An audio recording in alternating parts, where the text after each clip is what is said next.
Welcome again part 2। देखो अभी जैसे कि हमने आपका वो जो घोषणा होती है यानी कि घोषणा की जाती है वो नहीं किया था। हाँ, तो अब जितना हमने पार्ट 1 में किया ना, जो भी हमारा जो उद्देश्य थे हमने विशिष्ट उद्देश्य देख लिए थे। फिर उसके बाद होती है उद्घोषणा। इससे पहले मैंने वो लिखा नहीं था, ठीक है, तो मुझे भी अब अचानक मुझे याद आ गया। उसके बाद क्या होता है उद्घोषणा, ठीक है। हमने अपने मेन उद्देश्य लिख लिए हैं। मेन उद्देश्य लिखने के बाद क्या होता है, जो विशिष्ट उद्देश्य हैं उसको लिखने के बाद क्या होता है उद्घोषणा होती है। तो उद्घोषणा में आपको क्या लिखना होता है कि आप बच्चों को बताओगे, जैसे कि आपने क्या करना है मैं आपको सिंपली बता दूँ। आप अगले लाइन में ऐसे लिखेंगे उद्घोषणा, ठीक है। तो उद्घोषणा लिखने के बाद आप कैसे लिखेंगे, इसके साथ ही यहाँ मैं लिख रही हूँ, नीचे भी लिख सकते हैं वैसे। आप ऐसे लिखेंगे बच्चों आज हम जोड़ना या फिर योग करना सीखेंगे। योग करना सीखेंगे। अब देखो बच्चों को जोड़ना और योग करना लगभग आता है, एक जो स्टार्टिंग पॉइंट होता है ना वो उनको ऑलरेडी क्लियर है। बट यहाँ उनको ना दो नई चीज़ें मिली, एक क्या, एक तो जोड़ना या फिर योग, ठीक है। ये इन दो टर्म से वो फैमिलियर होंगे और ये आप उनको ऐसा बताएंगे। तो उद्घोषणा हो गई। उद्घोषणा लिखने के बाद फिर आप आएंगे यहाँ पर, तो बिल्कुल इसी तरीके से आप ये कॉलम्स बना दीजिए जैसे मैंने बनाया हुआ। क्योंकि देखो हमारा टॉपिक इसको लिख लो, स्क्रीनशॉट ले लो, मैं इसको मिटा दूँगी, ठीक है। होता क्या है ना, देखो लाइक क्योंकि जोड़ना है और आपको ज़्यादा बताना नहीं है बच्चों को, छोटी छोटी चीज़ों से आपको उनको समझाना है। और अगर आपको ये समझ आ जाता है ना तो फिर आप खुद से भी ऐड ऑन कर सकते हो। तो देखो भाई, अब मुझे पाठ्य वस्तु क्या है मेरी, मुझे सिर्फ जोड़ तो सिखाना है ना, तो मैंने जोड़ लिख दिया, योग लिख दिया और मैंने बच्चों को ये साइन बता दिया। साइन तो बताऊँगा ना कि बच्चों साइन का मतलब क्या होता है। अब यहाँ पर मैंने शिक्षक कार्य लिखे, यहाँ मैंने विद्यार्थी कार्य लिखे और यहाँ मैंने सहायक सामग्री लिखा है। देखो बहुत से अलग अलग तरीके से लोग लेसन प्लान बनाते हैं, मेरा तरीका ये है, मुझे ऐसा आता है, मुझे ये ज़्यादा ईजी लगता है। मुझे ऐसा लगता है कि ये वाला लेसन प्लान ना ज़्यादा कनेक्टिंग होता है। जैसे कि बहुत से तो अब ठीक है मैं किसी की वो नहीं कर रही हूँ, तो सबका अपना अपना तरीका होता है। जो मुझे आता है, इससे मुझे अच्छे मार्क्स मिले वो मैं आपको बता रही हूँ यहाँ पे, और जिससे शायद टीचर्स को अच्छा लगता है वो मैं बता रही हूँ।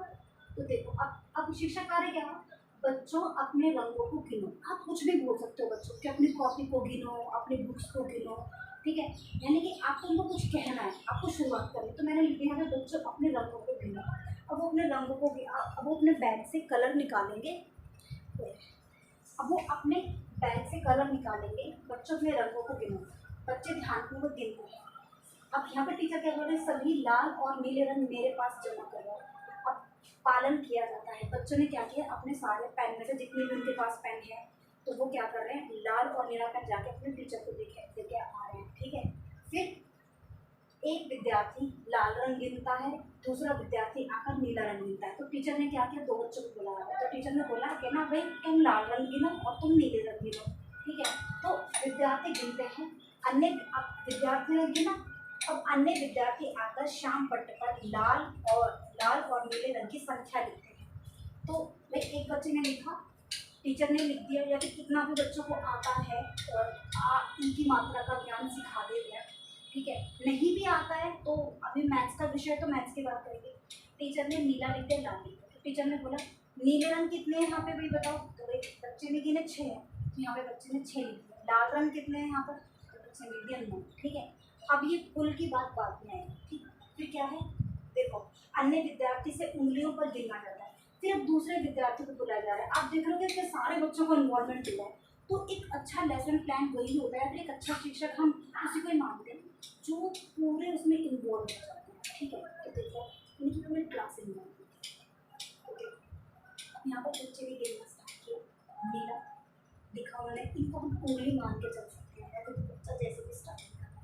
देखो 1 2 3 4 5 6 7 8 9 10 11 12 13 14 15। वो ऐसे एक बच्चा स्टिक बना के गया या फिर जो भी उसने उंगलियों पे गिना, अपनी तरफ से सोच सकते हो। अब उसने जोड़ के बताया कि मैम 15 है और फिर सर 15 है।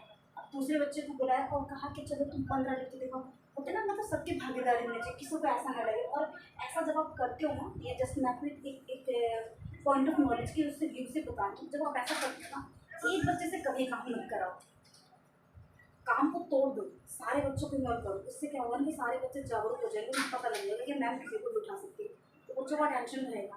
अब अगला बच्चा आता है जो 15 लिख के जाता है, ठीक है, फिर बच्चे को ये बोलेंगे कि जैसे भाई ये 6 है, यहाँ पर ये 6 था ना, ऐसे ये 9 है, तो यहाँ पर 9 था ना, तो यहाँ पर 6 लिखना है, यहाँ पे 9 लिखना है। और ये होता है जब आप चीज़ों को जोड़ते हो तो ये वाला साइन लगाते हो, तो आपने चीज़ों को जोड़ना के लिए 15 पाए, इस तरह से, ठीक है। अब आप चाहो तो इसमें और वस्तुओं को भी ऐड कर सकते हो, जैसे कि आपने सपोज करो कि भाई आपने उनको कुछ लाइक क्लास में अगर चौक है तो आपने अपने चौक गिनवा दिए, चौक लिख दिया, ठीक है। या फिर आपने गर्ल्स को अलग किया, बॉयज़ को गर्ल्स कितनी है, बॉयज़ कितनी है, तो टोटल बच्चे कितने हैं, आप ऐसा भी लिख सकते हो। ये आप अपने तरीके से इसको आगे बढ़ा सकते हो, ठीक है।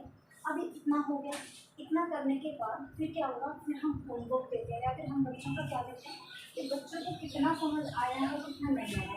तो अपनी अपनी उसमें आंसर शीट में जब आप लिखोगे, ये बहुत छोटा, ये वाला ना छोटा इसलिए है क्योंकि आप खुद ऐड कर लोगे इसमें, उसी तरीके से घटा का बना लेना, उसी तरीके से डिवीजन का बना लेना, जैसे भी आपको ठीक लगे आप बना सकते हो, ठीक है। अब इसके बाद फिर अपने उसमें 2 लाइन छोड़ के आप आगे लिखेंगे पुनरावृत्ति, ठीक है। पुनरावृत्ति का मतलब क्या है कि आप बच्चों को दोहराएंगे, बच्चों को दोहराने का मतलब कि आपने उनको जो सिखाया ना वो काम कर पाएंगे कि उनको आया कि नहीं आया।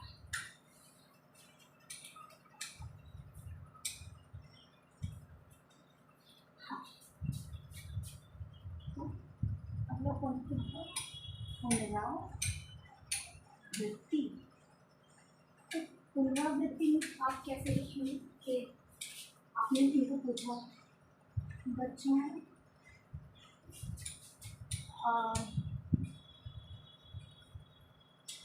कुल कितनी लड़कियां हैं, ठीक है, तो बच्चे उत्तर देंगे। या फिर बच्चों कुल कितने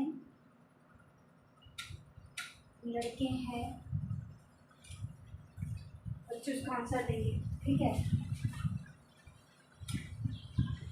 लड़के और लड़कियां कितने हुए,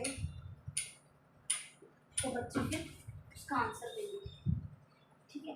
यहाँ से फिर पता चल जाएगा, या फिर टीचर को कुछ भी चीज़ें आगे ब्लैक बोर्ड पे भी लिख सकते हैं, टीचर आगे ब्लैक बोर्ड पर भी बच्चों को लिखवा सकते हैं कि चलो इनको काउंट करो, और बच्चे गिनेंगे 1 2 3 4 5 6 7 8 9 10 11 12। यहाँ से टीचर को पता लग जाएगा कि बच्चों को कितना समझ आया है या कितना नहीं आया है, तो फिर बच्चे को अभी कितना सीखने की जरूरत है। उसके बाद फिर क्या होगा, इसके बाद वो गृह कार्य देंगे। तो गृह कार्य में उनको मल्टीपल तरीके से करना होगा, जैसे कि छोटे क्लास के बच्चे हैं,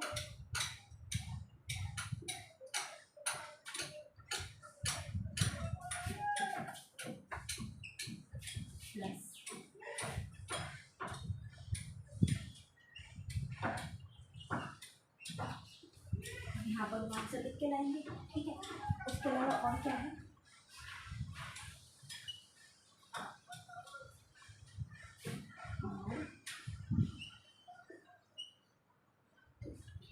अब बच्चों को आंसर लिख के लाना पड़ेगा, ठीक है। या फिर आप यहाँ पर बच्चों को लिख के लाना पड़ेगा, या फिर और क्या कर सकते हैं,